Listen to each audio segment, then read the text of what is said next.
স্বাগত দীপ্ত সংবাদে আপনাদের সাথে আছি আমি ইয়াসমিন সুমনা। শুরুতেই সংবাদ শিরোনাম।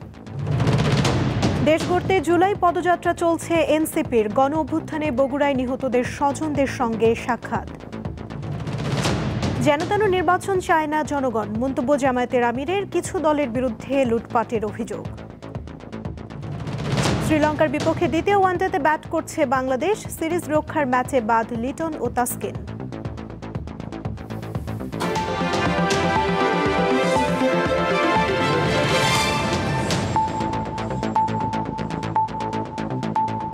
এবারে বিস্তারিত। বগুড়ায় জুলাই অভ্যুত্থানে নিহতদের পরিবারের সদস্যদের সঙ্গে সাক্ষাৎ করেছেন জাতীয় নাগরিক পার্টির আহ্বায়ক নাহিদ ইসলাম। সকালে শহরের বনানী এলাকার একটি মোটেলে অনুষ্ঠানের আয়োজন করা হয়। এ সময় নাহিদ ইসলামকে কাছে পেয়ে কান্নায় ভেঙে পড়েন নিহতদের পরিবারের সদস্যরা। তারা জুলাই আগস্ট অভ্যুত্থানে হত্যাকাণ্ডে জড়িতদের দ্রুত বিচার দাবি করেন। আলাপচারিতায় নাহিদ ইসলাম বলেন, জুলাই সনদের মাধ্যমে নিহতদের মর্যাদা ও আত্মত্যাগ নিশ্চিত করা হবে। শেখ হাসিনা সহ আওয়ামী লীগ ও পুলিশের যারা ছাত্র জনতার উপর গুলি চালিয়েছেন তাদেরও বিচার করা হবে। জুলাই ঘোষণাপত্রের মাধ্যমে বাংলাদেশের সংস্কার নিশ্চিতের ঘোষণা দেন নাহিদ ইসলাম। পরে বগুড়া পলিটেকনিক ইনস্টিটিউটের সামনে থেকে শহরের সাতমাথা পর্যন্ত পদযাত্রায় অংশ নেন এনসিপির শীর্ষ নেতারা।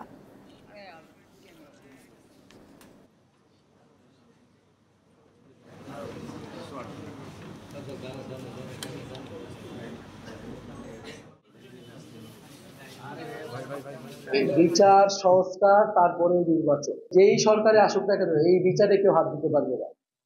এবং এই শহীদ পরিবার যারা আছে, আহত যারা আছে, তাদের রাজনৈতিক নিরাপত্তা, সামাজিক নিরাপত্তা, অর্থনৈতিক নিরাপত্তার ব্যবস্থা বাংলাদেশ রাষ্ট্রের করতে হবে। এটা শুধু এই সরকারের না, বাংলাদেশের আগামীতে যেই সরকারই আসুক না কেন এই পরিবারগুলোর নিরাপত্তা, সেটার জন্য আমরা জুলাই ঘোষণাপত্রের কথা বলতেছি।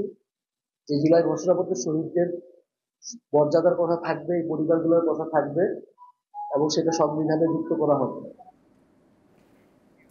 জুলাই গণ অভ্যুত্থানের বর্ষপূর্তি উপলক্ষে আয়োজিত জুলাই স্মৃতি উদযাপন অনুষ্ঠানমালার অংশ হিসেবে প্রাক ঘটনার প্রেক্ষাপট তুলে ধরে আরও 4টি পোস্টার প্রকাশ করেছে প্রধান উপদেষ্টার কার্যালয়।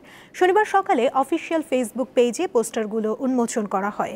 ক্যাপশনে বলা হয়, রাষ্ট্রীয় পৃষ্ঠপোষকতায় লাগামহীন এবং অবিশ্বাস্য স্কেলের লুটপাট আওয়ামী লীগ আমলের এক বড় নির্দেশক। শিল্পী দেবাশিস চক্রবর্তী জুলাই প্রিলিউড সিরিজের 5 থেকে 8 নম্বর পোস্টার এঁকেছেন এই লুটপাটকে থিম করে। জুলাই 2024-এর অন্যতম যোদ্ধা শিল্পী দেবাশিস চক্রবর্তী সংস্কৃতি বিষয়ক মন্ত্রণালয়ের অনুরোধে জুলাই কমেমোরেশন প্রোগ্রামের অংশ হিসেবে এসব পোস্টার ডিজাইন করছেন। এসব পোস্টারে ফুটে উঠেছে জুলাই অনিবার্য হয়ে ওঠার কারণ এবং যা ঘটেছিল জুলাইয়ে। আবারও নির্বাচন নিয়ে মন্তব্য করলেন জামায়াতের ইসলামীর আমির ডক্টর শফিকুর রহমান। সকালে কুমিল্লায় এক পথসভায় তিনি বলেন, আগামী নির্বাচন সুষ্ঠু হতে হবে, জনগণ আর যেন কোনো নির্বাচন চায় না। তিনি বলেন, জুলাই অভ্যুত্থানে আন্দোলনকারীরা রক্ত দিয়ে বাংলাদেশকে আমানত হিসেবে রেখে গেছে, তাই সেই রক্তের সঙ্গে কাউকে বেইমানি করতে দেয়া হবে না। দেশে ইদানিং কিছু রাজনৈতিক দলের দখল ও লুটপাট প্রত্যক্ষ করা যাচ্ছে অভিযোগ করে সংশ্লিষ্ট দলগুলোকে সতর্ক করেন জামায়াতের আমির। অন্যথায় জনগণই ব্যবস্থা নেবে বলে মন্তব্য করেন তিনি।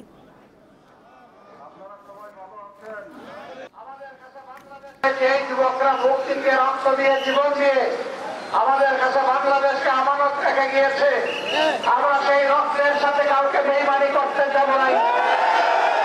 আগামী নির্বাচন সুষ্ঠু হওয়ার উপর সেটা নির্ভর করবে। আমরা যেন কোনো নির্বাচন চাই না। বাংলাদেশের বিভিন্ন জায়গায় ইদানিং রাজনীতির নামে যে অপকল্প আর উন্নত আমরা লক্ষ্য করছি, আমরা সংশ্লিষ্ট দলগুলোকে বলবো, সাবধান হন, নিজেদেরকে সামলান, নইলে জনগণই আপনাদেরকে সামলিয়ে দেবে। কুমিল্লার মুরাদনগরে আলোচিত 2 সন্তান সহ মাকে হত্যা মামলায় এখন পর্যন্ত 8 আসামিকে গ্রেফতার করা হয়েছে। পুলিশ জানায়, এ ঘটনায় স্থানীয় ইউপি চেয়ারম্যান শিমুল বিল্লাহকে প্রধান আসামি করে মোট 38 জনের বিরুদ্ধে শুক্রবার রাতে মামলা করেন নিহত রুবি বেগমের মেয়ে রিক্তা আক্তার। পূর্ব পরিকল্পনা অনুযায়ী হামলা চালিয়ে রুবি বেগম, তার ছেলে রাসেল এবং মেয়ে জোনাকি আক্তারকে নির্মমভাবে হত্যা করা হয় বলে মামলায় অভিযোগ করেন বাদী। মুরাদনগরের বাংরা বাজারের করইবাড়ি গ্রামে গত বৃহস্পতিবার সকালে এই হত্যাকাণ্ড ঘটে। এরপর শুক্রবার সন্ধ্যায় নিহতদের স্বজনরা কুমিল্লা মেডিকেল কলেজ হাসপাতালের মর্গ থেকে পুলিশ প্রহরায় 3 জনের মরদেহ গ্রহণ করেন। রাতেই কঠোর নিরাপত্তায় ঈদগাহ মাঠে জানাজা শেষে পশ্চিমপাড়া কবরস্থানে মরদেহের দাফন সম্পন্ন হয়।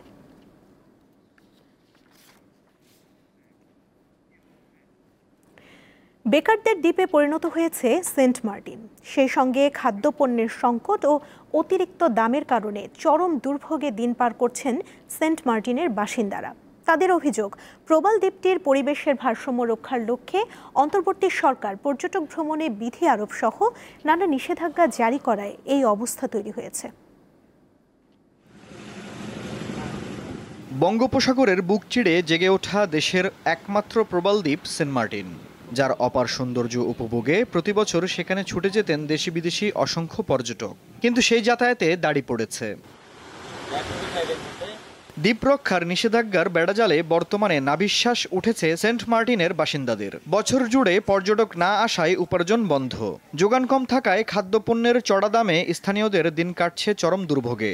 এমন পরিস্থিতিতে দ্বীপ ছাড়ার পরিকল্পনার কথা জানান কেউ কেউ।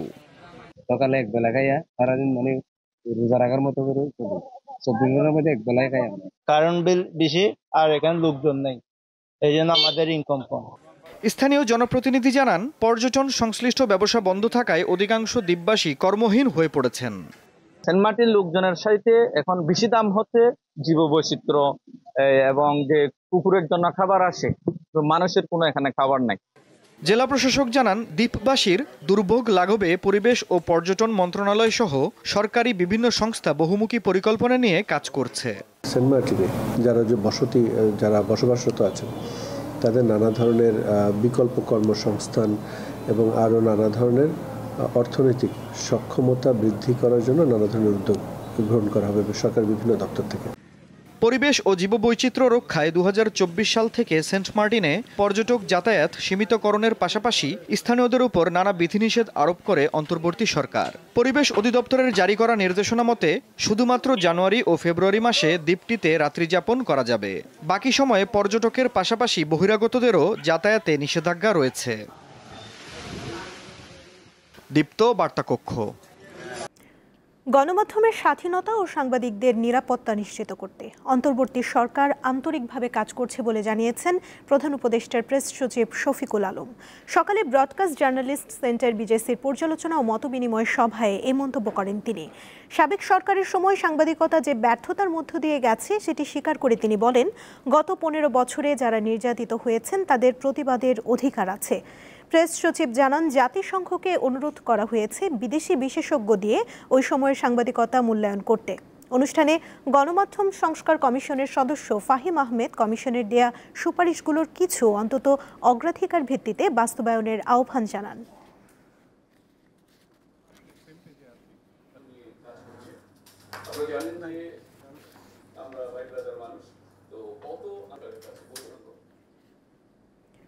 যান্ত্রিক ত্রুটিতে রানওয়েতে আটকে পড়া উড়োজাহাজ সরিয়ে নেয়ার পর আবারও সচল হয়েছে চট্টগ্রামের শাহ আমানত আন্তর্জাতিক বিমানবন্দরের রানওয়ে।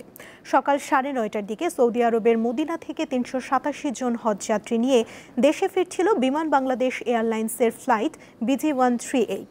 অবতরণের পর উড়োজাহাজটিতে যান্ত্রিক ত্রুটি ধরা পড়ে, ফলে সাময়িকভাবে বন্ধ হয়ে যায় বিমানবন্দরের রানওয়ে।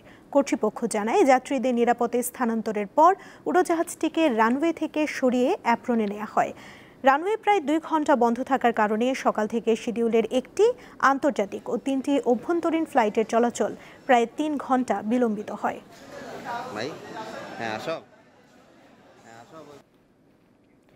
সাবেক প্রধান নির্বাচন কমিশনার ATM শামসুল হুদা মারা গেছেন। সকালে গুলশানের বাসা থেকে রাজধানীর ইউনাইটেড হাসপাতালে নিয়ে গেলে কর্তব্যরত চিকিৎসক তাকে মৃত ঘোষণা করেন। মৃত্যুকালে তার বয়স হয়েছিল 83 বছর। বর্তমানে শামসুল হুদার মরদেহ ইউনাইটেড হাসপাতালে রাখা হয়েছে। তার মেয়ে যুক্তরাষ্ট্র থেকে দেশে ফিরলে জানাজা অনুষ্ঠিত হবে। এটিএম শামসুল হুদা স্বাধীনতার পরে বাংলাদেশ সিভিল সার্ভিসে যোগ দেন। এরপর তিনি বাগেরহাটে মহকুমা প্রশাসক, বাংলাদেশের কৃষি উন্নয়ন ব্যাংকের এমডি এবং পানি সম্পদ ও অর্থ মন্ত্রণালয়ের সচিব হিসেবে দায়িত্ব পালন করেন। 2000 সালে তিনি চাকরি থেকে অবসর গ্রহণ করেন। 111-এর পর 2007 সালে এটিএম শামসুল হুদা প্রধান নির্বাচন কমিশনারের দায়িত্ব নেন। সব দলের ঐক্যমত্যের ভিত্তিতে নির্বাচন আইনে ব্যাপক সংস্কার আনে এই কমিশন। এর মধ্যে ছিল ছবিসহ ভোটার তালিকা ও স্বচ্ছ ব্যালট বাক্স। এই কমিশনের অধীনেই 2008 সালে নবম জাতীয় নির্বাচন অনুষ্ঠিত হয়। আন্তর্জাতিক প্রসঙ্গ। গাজায় যুদ্ধবিরতি নিয়ে যুক্তরাষ্ট্রের প্রেসিডেন্ট ডোনাল্ড ট্রাম্পের প্রস্তাবে ইতিবাচক জবাব দিয়েছে ফিলিস্তিনের স্বাধীনতাকামী গোষ্ঠী হামাস। এর ফলে আগামী সপ্তাহেই গাজায় যুদ্ধবিরতি চুক্তি হতে পারে বলে জানিয়েছেন ট্রাম্প। এর আগে গত মঙ্গলবার মার্কিন প্রেসিডেন্ট ট্রাম্প গাজায় যুদ্ধবিরতি নিয়ে 60 দিনের একটি চূড়ান্ত প্রস্তাব ঘোষণা করেন। একই সঙ্গে তিনি জানান, ইসরায়েল এরই মধ্যে যুদ্ধবিরতির জন্য প্রয়োজনীয় শর্তগুলো মেনে নিয়েছে। এসব উদ্যোগের মাঝেও স্থানীয় সময় শুক্রবার রাতে গাজা উপত্যকা জুড়ে ইসরায়েলি হামলায় কমপক্ষে 18 জন ফিলিস্তিনি নিহত হন। এতে করে গত 21 মাসের হামলায় গাজাতে মোট প্রাণহানি দাঁড়িয়েছে 57,268 জনে। নারী এশিয়ান কাপ ফুটবলের বাছাই পর্বে নিজেদের শেষ ম্যাচে আজ তুর্কমেনিস্তানের বিপক্ষে খেলবে বাংলাদেশ। ম্যাচ শুরু হবে ঢাকার সময় সন্ধ্যা 6:30টায়। এর মধ্যে এশিয়ান কাপের মূল পর্বে খেলার যোগ্যতা অর্জন করেছে লাল সবুজের প্রতিনিধিরা। বাহরাইনকে 7-0 গোলে এবং মিয়ানমারকে 2-1 গোলে হারিয়ে ইতিহাস রচনা করেন ঋতুপর্ণারা। এখন নিজেদের শেষ ম্যাচে হারলেও কোনো অসুবিধা নেই, কারণ মিয়ানমার শেষ ম্যাচে জয় পেলেও টুর্নামেন্টের নিয়ম অনুযায়ী হেড টু হেডে বাংলাদেশ এগিয়ে থাকায় গ্রুপ চ্যাম্পিয়ন হয়ে মূল পর্বে খেলবে। তবে শেষটা জয় দিয়ে পূর্ণ 3 পয়েন্ট নিয়েই দেশে ফিরতে চায় বাঘিনীরা।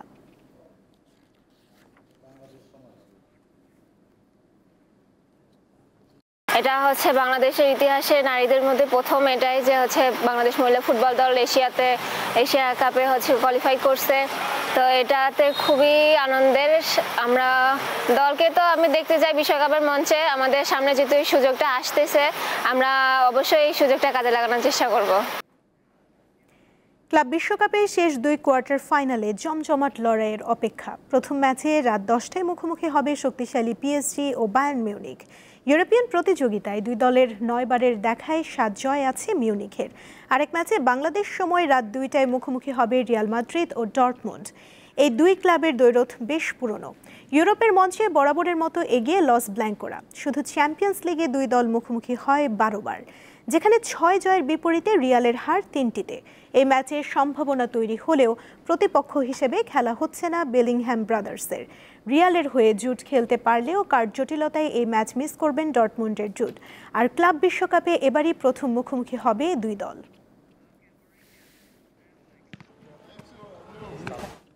দীপ্ত সংবাদ শেষ করার আগে শিরোনামগুলো জানিয়ে দিচ্ছি আরও একবার। দেশ গড়তে জুলাই পদযাত্রা চলছে এনসিপির। গণ অভ্যুত্থানে বগুড়ায় নিহতদের স্বজনদের সঙ্গে সাক্ষাৎ।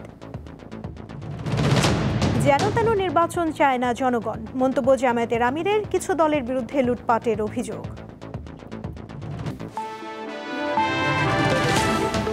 এই ছিল এখনকার মতো। এরপর বিকেল 4টায় দীপ্ত স্পোর্টস দেখার আমন্ত্রণ রইল। এছাড়া আরও তথ্য এবং বিনোদন জগতের নানা খবর পেতে যুক্ত থাকুন দীপ্ত ডিজিটাল প্ল্যাটফর্মের সাথে।